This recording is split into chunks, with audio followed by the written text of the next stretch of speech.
Chairman Raskin for convening today's urgent and vital hearing. I want to thank you for your leadership on this issue and your enduring commitment to the legacy of our late Chairman Elijah Cummings and our late colleague Representative John Lewis, who both fought tirelessly to protect Americans' right to vote. This is a historic hearing, not just because of our distinguished witnesses, but because of the brave actions they took to defend the rights of Texans against one of the most aggressive attempts at voter suppression we have seen anywhere in the country. Now more than ever, we must follow their example to ensure that these shameful attacks on the right to vote do not succeed.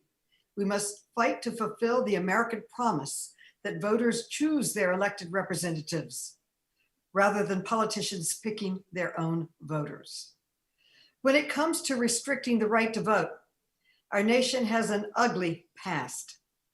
Historical voter suppression measures included threats of lynching, poll taxes, and literacy tests. Today, Texas remains the hardest state in the entire country for Americans to vote. Texans has repeatedly refused to implement reforms that would support greater voter engagement. In 2013, the Supreme Court's decision in Shelby County versus Holder blocked the Department of Justice from overseeing elections in places that historically discouraged and suppressed the votes of Black, Latino, and other communities of color. Since that decision, Texas has renewed its voter suppression with a vengeance.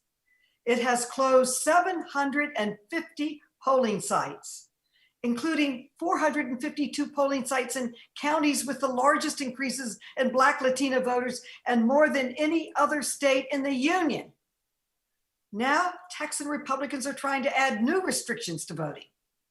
Let's be clear about these bills, what they are and what they are not. These bills are not an effort to make voting in Texas more secure. These bills are part of a racist campaign to decide who gets the right to vote.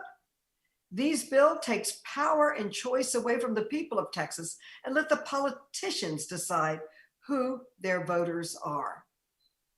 Simply put, these bills are an attack on voters and on the rights guaranteed by the Constitution.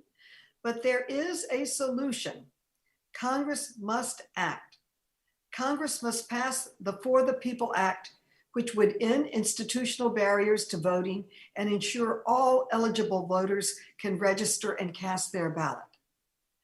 Congress also must pass the John Lewis Voting Rights Act to restore and strengthen the landmark Voting Rights Act.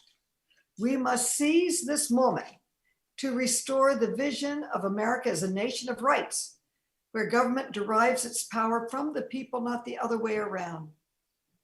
Representative Thompson, Representative Collier, Representative Bernal, thank you for your bravery and fearless commitment to protecting voting rights. To our other witnesses, thank you for being here today. I thank my colleagues and I yield back. Thank you so much.